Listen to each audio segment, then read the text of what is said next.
نحمده ونصلي على رسوله الكريم اما بعد فاعوذ بالله من الشيطان الرجيم بسم الله الرحمن الرحيم رب اشرح لي صدري ويسر لي امري واحلل عقدة من لساني يفقهوا قولي۔ السلام علیکم ورحمۃ اللہ وبرکاتہ۔ ناظرین، پروگرام دعا کیجئے کے ساتھ آپ کی خدمت میں حاضر ہیں۔ آج ہم انشاءاللہ قرض سے نجات کی دعائیں آپ کے ساتھ شیئر کریں گے۔ اللہ سبحانہ وتعالیٰ فرماتے ہیں وَقَالَ رَبُّكُمُ ادْعُونِي أَسْتَجِبْ لَكُمْ، تمہارا رب کہتا ہے کہ تم مجھ سے دعا مانگو، میں تمہاری دعا قبول کروں گا۔ تو انسان کسی بھی قسم کی جب مشکل میں ہو، خواہ وہ بیماری ہو، روحانی یا ذہنی پریشانی ہو، اولاد کی طرف سے کوئی پریشانی ہو یا مالی پریشانی ہو، تو ان تمام مواقع پر انسان کو اپنے رب ہی کو پکارنا چاہیے۔ یہ اللہ تعالیٰ کا وعدہ ہے کہ قُلِ اللَّهُ يُنَجِّيكُم مِّنْهَا وَمِن كُلِّ كَرْبٍ، اللہ تم کو اس وقتی تکلیف اور ہر قسم کی تکلیف سے نجات دیتا ہے، تو ہمیں اللہ تعالیٰ ہی کو پکارنا چاہیے۔ پھر اسی طرح اللہ تعالیٰ کو پکارنے سے پہلے اللہ تعالیٰ کی تعریف اور تعریف کے بے پناہ کلمات، اللہ تعالیٰ کی تعریف کے کلمات اتنے زیادہ ہیں کہ اگر انسان ان کو ساری زندگی بھی شمار کرتا رہے تو شمار نہ کر سکے۔ اس لیے نبی صلی اللہ علیہ وسلم نے تعریف کے جو کلمات سکھا دیے ہیں، اگر انسان ان کو سیکھ لے، ان کو یاد کر لے اور ان کے مطابق اللہ تعالیٰ کی تعریف کرے تو اس سے بہتر کوئی چیز نہیں ہو سکتی۔ تو تعریف کے یہ کلمات جو نبی صلی اللہ علیہ وسلم نے ہمیں سکھائے، اللہ اکبر کبیرہ والحمد للہ کثیرہ وسبحان اللہ بکرۃ واصیلا، اللہ سب سے بڑا ہے، بہت ہی بڑا، اور سب تعریفیں اللہ تعالیٰ ہی کے لیے ہیں، اور میں صبح و شام اللہ کی پاکی بیان کرتا ہوں۔ اور حق بھی یہی ہے کہ انسان صبح و شام اللہ سبحانہ و تعالیٰ کی تعریف بیان کرے، اس کو ہر عیب اور نقص سے پاک قرار دے، کیونکہ وہ ہے ہی اس لائق اور یہ اس کا حق ہے۔ جہاں تک قرض دینے لینے کی بات ہے تو اس سلسلے میں ہمارا دین کیا کہتا ہے، چند باتیں اس سے متعلق عرض کریں گے۔ سب سے پہلے تو یہ کہ جب کوئی شخص ضرورت مند ہو، محتاج ہو اور قرض مانگے تو اسے قرض دینا چاہیے، کیونکہ کسی کی ضرورت پوری کرنا اللہ تعالیٰ کو بہت پسند ہے۔ پھر اسی طرح قرض لینے اور ادا کرنے کے بھی کچھ آداب ہیں۔ سب سے پہلی بات تو یہ کہ حتی الامکان کوشش کی جائے کہ انسان قرض لینے سے بچے، کیونکہ قرض لینے سے عموماً محبت کے رشتے اور تعلقات ختم ہو جاتے ہیں۔ ویسے بھی جب دوسرے انسان کو یہ پتہ چلتا ہے کہ قرض لینے والا یا مانگنے والا محتاج ہے، تو اس کے ضرورت مند ہونے کی وجہ سے یا اس کی مالی حیثیت کی کمی کی وجہ سے دوسرے کے دل میں اس کے مقام میں کمی آ جاتی ہے۔ تو اس لیے اس چیز سے حتی الامکان انسان بچے، اور پھر ہر معاملے میں انسان اللہ تعالیٰ ہی سے مانگے اور کوشش کرے کہ وہ لوگوں سے قرض نہ لے۔ لیکن پھر بھی انسان ہے، انسان کے لیے مالی معاملات، مالی مشکلات اس کے لیے ایک آزمائش ہوتی ہیں، ایک امتحان ہوتی ہیں، اسے دوسروں سے مانگنے کی ضرورت پیش آ جاتی ہے۔ تو ایسی صورت میں انسان صرف جائز ضرورتوں کے لیے مانگے، عیاشی کے لیے یا صرف خواہشات کی تکمیل کے لیے قرض نہ لے کسی سے۔ یہاں تک اس چیز سے روکا گیا ہے کہ اگر کوئی شخص حج پہ جانے کی بھی، یعنی اتنے بڑے نیک کام کی بھی خواہش رکھتا ہے اور اس کے لیے وہ قرضہ لینا چاہتا ہے تو اس سے منع کیا گیا۔ طارق بن عبد الرحمن سے مروی ہے کہ انہوں نے نبی صلی اللہ علیہ وسلم کے صحابی عبداللہ بن ابی اوفا سے سوال کیا کہ ایک شخص نے حج نہیں کیا، کیا وہ حج کے لیے قرض لے سکتا ہے؟ تو انہوں نے کہا کہ نہیں، یعنی حج جیسے نیک کام کے لیے بھی قرض نہیں لینا چاہیے۔ پھر اسی طرح قرض سے پاک ہونا جنت میں داخلے کی ضمانت ہے۔ نبی کریم صلی اللہ علیہ وسلم نے فرمایا، جس شخص کی روح اس کے جسم سے اس حال میں جدا ہو کہ وہ 3 چیزوں سے بری ہو تو وہ جنت میں داخل ہوگا: تکبر، قرض اور مال غنیمت میں خیانت۔ یعنی جو شخص ان 3 چیزوں سے بچ گیا وہ نجات پا گیا۔ پھر اسی طرح یہ ہے کہ بعض اوقات انسان کسی شرعی مقصد کے لیے قرض لیتا ہے، یعنی حقیقی ضرورت کے لیے قرض لیتا ہے، تو ایسی صورت میں عبداللہ بن جعفر فرماتے ہیں کہ رسول اللہ صلی اللہ علیہ وسلم نے فرمایا اللہ تعالیٰ قرض لینے والے کے ساتھ ہے، یعنی اگر کوئی واقعی حقیقی جائز ضرورت کے لیے لیتا ہے تو اللہ تعالیٰ اس کی مدد کرتے ہیں یہاں تک کہ وہ اپنا قرضہ ادا کرے، بشرطے کہ قرضہ ایسے مقصد کے لیے نہ ہو جو اللہ تعالیٰ کو ناپسند ہو۔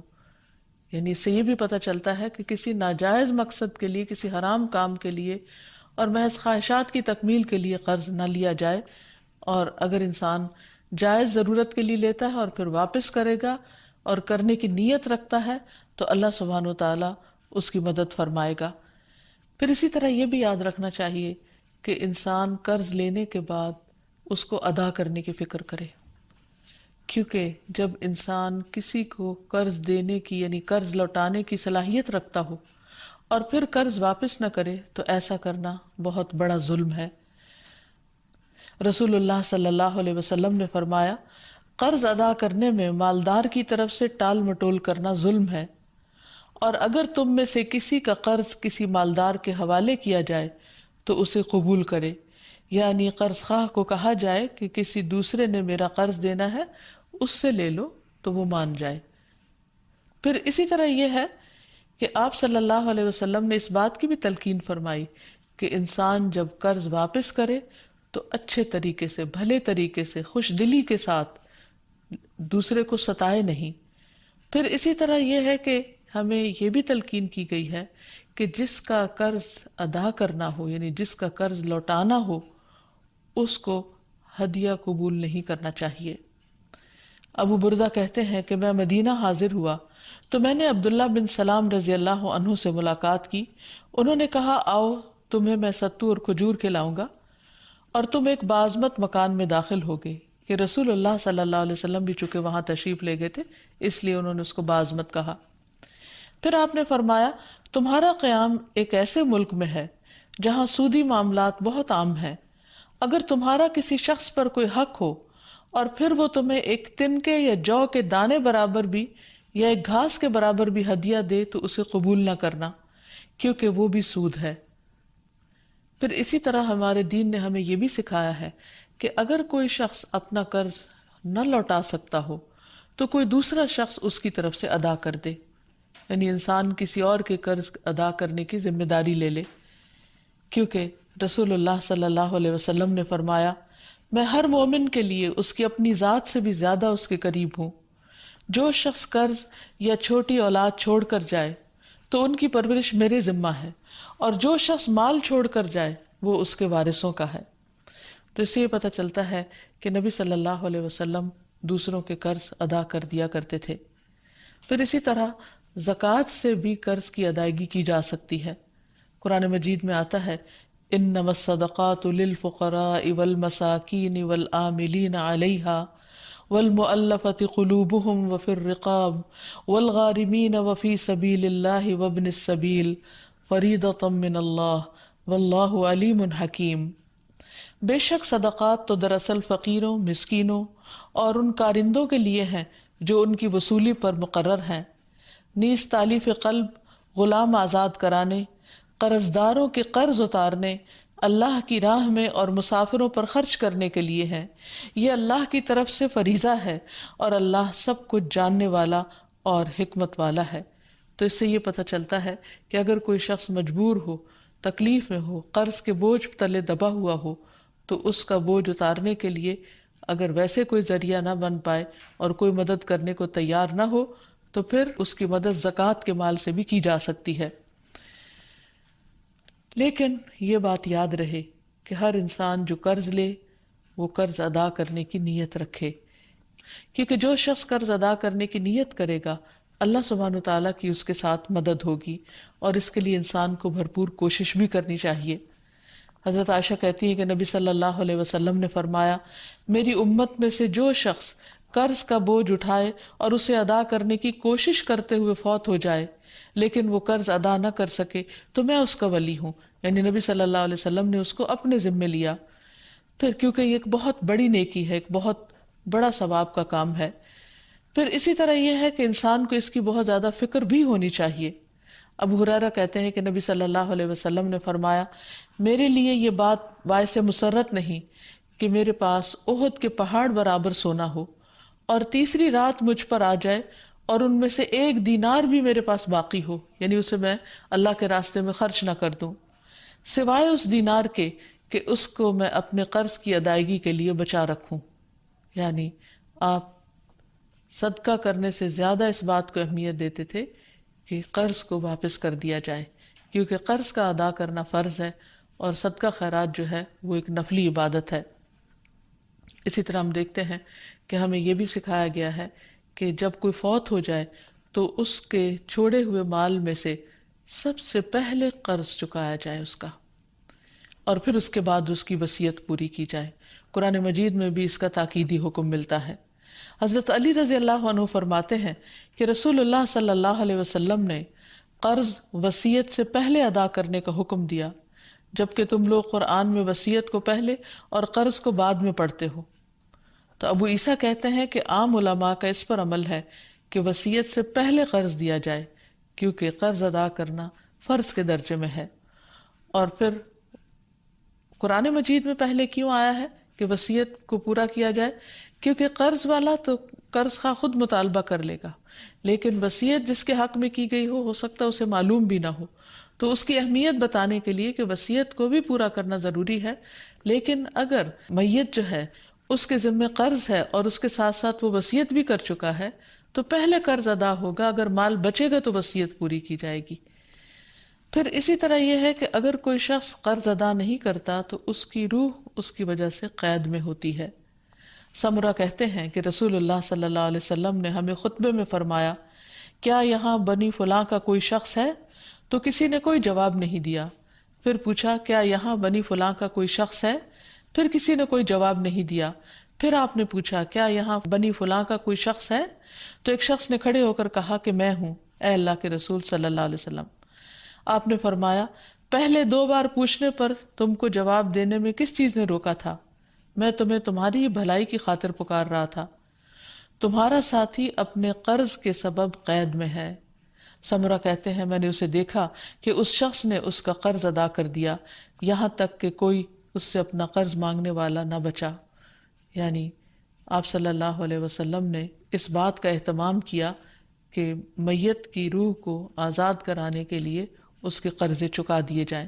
یاد رہے کہ شہید سے بھی قرض معاف نہیں۔ عبداللہ ابن عمرو ابن العاص کہتے ہیں کہ رسول اللہ صلی اللہ علیہ وسلم نے فرمایا، شہید سے سوائے قرض کے سب گناہ معاف کر دیے جاتے ہیں۔ نبی صلی اللہ علیہ وسلم نے ایسے شخص کا جنازہ پڑھانے سے انکار کر دیا جس کے ذمہ قرض تھا۔ ابو ہریرہ کہتے ہیں کہ نبی صلی اللہ علیہ وسلم کے پاس جب کوئی جنازہ لایا جاتا تو آپ پہلے یہ سوال پوچھتے کہ کیا اس شخص پر کوئی قرض ہے؟ اگر لوگ کہتے کہ ہاں تو آپ پوچھتے کہ اسے ادا کرنے کے لیے کیا اس نے کوئی مال چھوڑا ہے؟ اگر لوگ کہتے کہ ہاں تو آپ اس کی نماز جنازہ پڑھا دیتے، اور اگر جواب میں نہ بولتے تو نبی صلی اللہ علیہ وسلم فرماتے کہ اپنے ساتھی کی نماز جنازہ خود پڑھ لو۔ یہ اس وجہ سے کہ لوگوں کو اس بات کا احساس ہو کہ قرض موت کے بعد بھی انسان کے لیے باعث وبال ہے اگر ادا نہ کیا جائے۔ پھر اسی طرح جو قرض ادا نہ کرنے کی نیت سے قرض لے، ایسے شخص کی بہت مذمت کی گئی ہے۔ نبی صلی اللہ علیہ وسلم نے فرمایا، جو کوئی لوگوں کا مال قرض کے طور پر ادا کرنے کی نیت سے لیتا ہے تو اللہ تعالیٰ بھی اس کی طرف سے ادا کرے گا، یعنی اللہ تعالیٰ مدد فرمائے گا اس کی۔ اور جو کوئی نہ دینے کی نیت سے لے کہ دینا نہیں، بس دوسرے کا مال ہتھیا لو قرض کے بہانے، تو اللہ تعالیٰ اس کو تباہ کر دے گا۔ رسول اللہ صلی اللہ علیہ وسلم نے فرمایا، جو مرد بھی قرض لے اور اس کی نیت یہ ہو کہ قرضہ ادا نہ کرے گا تو وہ اللہ سے چور بن کر ملے گا۔ یعنی یہ معمولی بات نہیں ہے، بہت بڑا گناہ ہے اگر کوئی ایسی نیت رکھے۔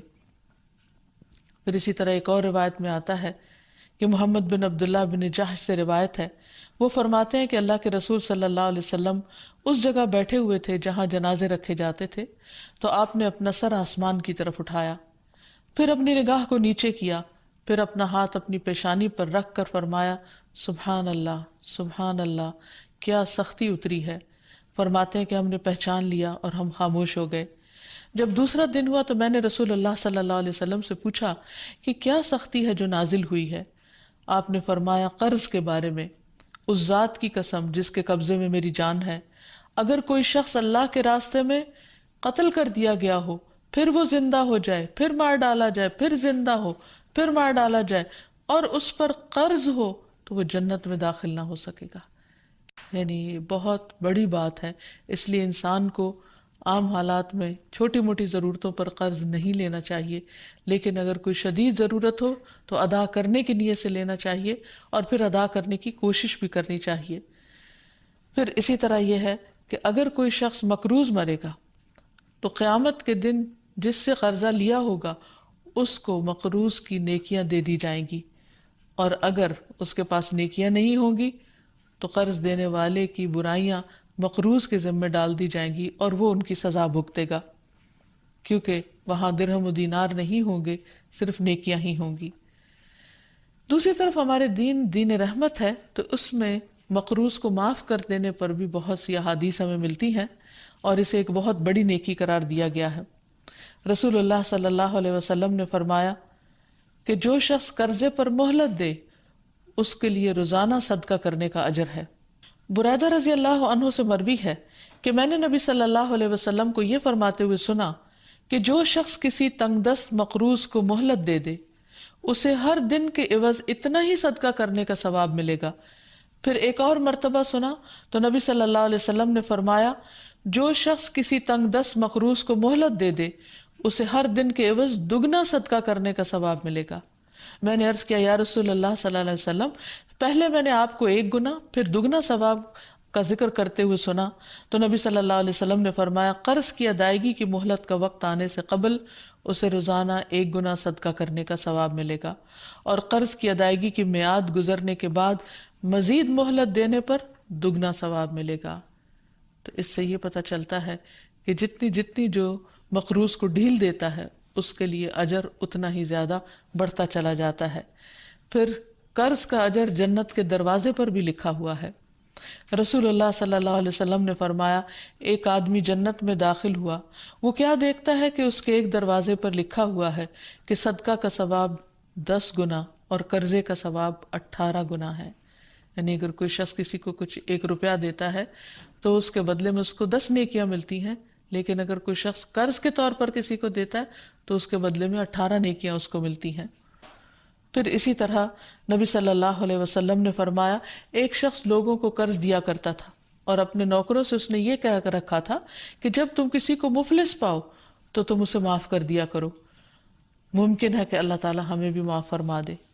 رسول اللہ صلی اللہ علیہ وسلم نے فرمایا کہ موت کے بعد جب وہ اللہ سے ملا تو اللہ تعالیٰ نے اس کو بخش دیا۔ تو گویا جو دنیا میں دوسروں کے قرض معاف کر دیتا ہے قیامت کے دن اللہ تعالیٰ اس کو معاف کر دے گا۔ پھر اسی طرح قرض معاف کرنے والے قیامت کے دن عرش الہی کے سائے تلے ہوں گے۔ رسول اللہ صلی اللہ علیہ وسلم نے فرمایا جس نے تنگ دست کو مہلت دی یا اس کا قرض معاف کر دیا تو اللہ تعالیٰ قیامت کے دن اسے اپنے عرش کے سائے میں رکھے گا، جبکہ اس کے سائے کے سوا کوئی سایہ نہ ہوگا۔ ایسے شخص کو قیامت کے دن کی سختیوں سے بھی نجات ملے گی۔ پھر یہ بھی ہے کہ جو شخص کسی کو قرض معاف کر دیتا ہے اسے قیامت کے دن کی سختیوں سے نجات مل جاتی ہے۔ رسول اللہ صلی اللہ علیہ وسلم نے فرمایا جس کو یہ پسند ہو کہ اللہ تعالیٰ اسے قیامت کے دن کی سختیوں سے نجات دے دے تو اسے چاہیے کہ وہ مفلس کو مہلت دے یا اسے معاف کر دے۔ اور آخر میں دعائیں ادائیگی قرض کے لیے سب سے پہلی بات تو یہ کہ انسان اللہ تعالیٰ سے مدد مانگے، کیونکہ وہ بہترین مولا اور بہترین مددگار ہے، نعم المولا و نعم النصیر۔ اور پھر یہ ہے کہ اگر انسان فکر کرتا ہو اور ادائیگی کی کوشش کرتا ہو تو اس کے ساتھ ساتھ بھی دعا کرتا رہے تاکہ اللہ سبحانہ و تعالیٰ اس کا قرض ادا کروا دے۔ اس سلسلے میں حضرت علی رضی اللہ تعالیٰ عنہ کی ایک حدیث ہے کہ ایک غلام ان کے پاس حاضر ہوا جو زر کتابت ادا کرنے سے عاجز ہو گیا تھا، یعنی آزادی کی قیمت دینے سے عاجز ہو گیا تھا، اور عرض کیا کہ میری مدد فرمائیے۔ حضرت علی نے فرمایا کہ میں تمہیں ایسے کلمات سکھاتا ہوں جو رسول اللہ صلی اللہ علیہ وسلم نے مجھے سکھائے تھے، اگر تمہارے اوپر پہاڑ کے برابر بھی قرض ہوگا تو بھی اللہ تعالیٰ تیری طرف سے ادا کر دے گا۔ یوں کہا کرو اللہم اکفنی بحلالک عن حرامک واغننی بفضلک عمن سواک۔ اے اللہ مجھے حلال مال دے کر حرام سے باز رکھ اور مجھے اپنے فضل سے اپنے علاوہ دوسروں سے بے نیاز کر دے۔ اسی طرح ایک اور روایت میں آتا ہے، حضرت انس سے روایت ہے کہ رسول اللہ صلی اللہ علیہ وسلم نے حضرت معاذ سے فرمایا، کیا میں تمہیں ایسی دعا نہ سکھاؤں جس کے ساتھ تم دعا کرو اگر تم پر احد کے پہاڑ برابر بھی قرضہ ہو تو اسے اللہ تعالیٰ تم سے ادا کر دے گا۔ اے معاذ یہ پڑھا کرو، اللہم مالک الملک تؤتی الملک من تشاء وتنزع الملک ممن تشاء وتعز من تشاء وتذل من تشاء بیدک الخیر انک علی کل شیء قدیر، رحمن الدنیا والآخرہ ورحیمہما تعطیہما من تشاء وتمنع منہما من تشاء ارحمنی رحمتا تغنینی بہا عن رحمت من سواک۔ اے اللہ بادشاہت کے مالک، تو جسے چاہتا ہے بادشاہت دیتا ہے، جس سے چاہتا ہے ملک چھین لیتا ہے، جس کو تو چاہتا ہے عزت دیتا ہے، جس کو تو چاہتا ہے ذلیل کر دیتا ہے۔ تیرے ہی ہاتھ میں خیر و بھلائی ہے اور تو ہی ہر چیز پر قدرت رکھتا ہے، دنیا اور آخرت کا رحمان اور ان دونوں کا رحیم۔ تو جسے چاہتا ہے دنیا اور آخرت دیتا ہے اور ان کو جن سے چاہتا ہے روک دیتا ہے۔ مجھ پر ایسی رحمت فرما جو مجھ کو تیرے علاوہ کی رحمت سے بے نیاز کر دے۔ نبی صلی اللہ علیہ وسلم کی دعاؤں میں سے قرض سے پناہ مانگنے کی دعا بھی تھی۔ نماز کے بعد یہ پڑھتے تھے، اللہم انی اعوذ بک من المأثم والمغرم، اے اللہ میں گناہ اور قرض سے تیری پناہ مانگتا ہوں۔ کسی نے عرض کیا، یا رسول اللہ صلی اللہ علیہ وسلم آپ قرض سے اتنی پناہ مانگتے ہیں؟ آپ نے جواب دیا، جب آدمی مقروض ہوتا ہے تو جھوٹ بولتا ہے اور وعدہ کرتا ہے تو خلاف ورزی کرتا ہے۔